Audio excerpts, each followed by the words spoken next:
Good evening, I'm Elizabeth Vargas. David is on assignment tonight. At a time when so many of you have your children home for the summer, these parents have a never-ending mission.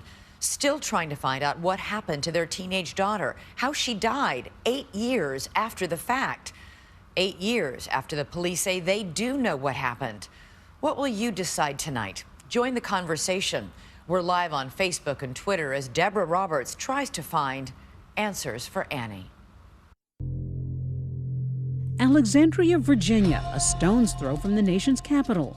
An upscale suburb in Fairfax County with historic cobblestone streets, pleasant homes, and top-notch schools like West Potomac High. On Vantage Drive, it was the picture of tranquility until early Halloween morning in 2008. And then this is Annie's room. Is it hard to come in here? No, it's joyful because it's Annie. It was barely 6 a.m. and Dan McCann was saying goodbye to his 16-year-old daughter, Annie, before heading off to his managerial job with TSA in D.C. His wife, Mary Jane, a former White House IT worker and now stay-at-home mom, was on her way to upstate New York to visit the couple's son, Sam, in college. Annie, a high school junior, was a passionate artist and good student who played basketball and made her mom laugh. Annie was funny, quirky, witty. She was just a delight. She was just a person that I feel like everybody liked Annie. Former classmate China Johnson Owens first met Annie in 7th grade. Annie McCann was an angel on earth, honestly. Her parents say Annie was young for her age, sheltered and a homebody. There was no Snapchat or Instagram yet, and the McCanns heavily monitored their daughter's time online. She could barely work a flip phone, and she just got her Facebook account. So I said, yes, you can have the Facebook account, but I get to look at it when I want. I want the passwords, everything. What's here that she did? It wasn't an issue since Annie preferred drawing and painting anyway. That is really pretty, though. Look at the colors. Her work decorating the family home. She was talented. Very, very much so. Always put everything in a frame for her so she knew that it was important. Her big obsession was capturing her cherished dog, Breezy Max. She absolutely loved her dog, Breezy. That's and a he's painting. at the top of... I actually thought that was a photo for a No. second. Annie's artistic touch even extended to Halloween with goodie bags she insisted on making. She was too old to trick or treat, so she transferred her enthusiasm into giving the gifts out. But just hours before trick-or-treaters would arrive, the first hint of trouble.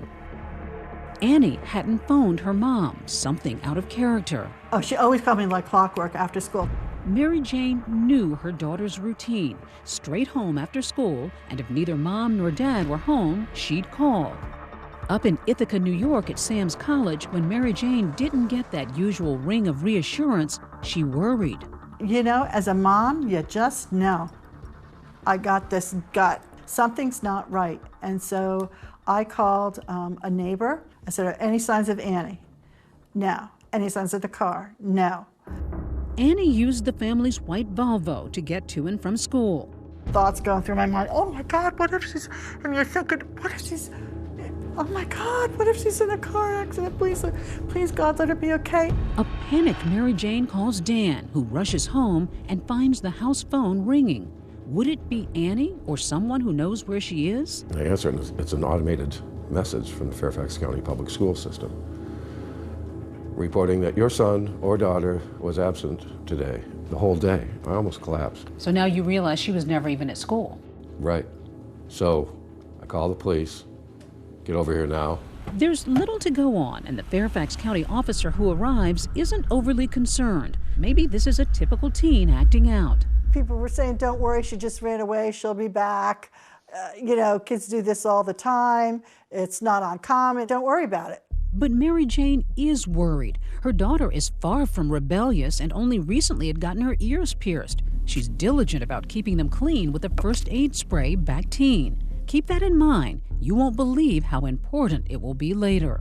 With no sign of Annie, her mom is frantic and begins making the achingly long 6-hour drive back home to Virginia. What state are you in as you're driving? I know I drove right through somebody's farm and finally got on some highway. I mean, we were like just stunned in the car and, you know, driving fast and not stopping and like, why can't I get this car home faster. We have to find Annie. We didn't know where the hell to go. We didn't know what to do. We did the best we could. How did you get through that first night? I don't know. It was torture, wasn't it? It was torture, yeah.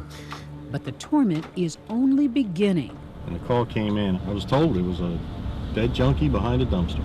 Not even 48 hours later, homicide detective Sean Jones responds to a call. I really honestly thought it would be a 20-minute, type it up and be done. Not so much. But the call isn't in Alexandria, it's here, the Perkins Homes housing project in Baltimore, Maryland, 50 miles and another world away from the McCann's bucolic neighborhood. And behind a dumpster in this section of the so-called Charm City, a man taking out the trash makes a gruesome discovery. And it's no junkie at all. So you find the body of a white teen girl at a predominantly black housing project. What was your first thought? That it was a homicide.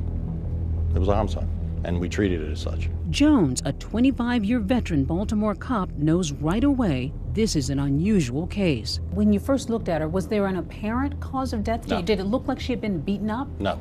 The Perkins Homes covers several square blocks in a high-crime area, just minutes from Baltimore's famed Inner Harbor and Camden Yards. Soon enough, Detective Jones discovers that the dead girl has a backpack nearby and papers that reveal a stunning fact. She's not from Baltimore, not even close. I find a hall pass for Fairfax County High Schools.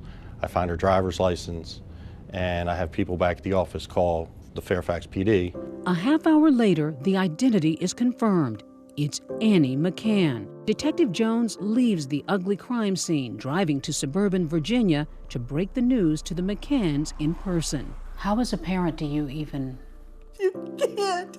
You're in shock. Do you ask any questions at this point, or are you just collapsed in grief? You're collapsed in grief.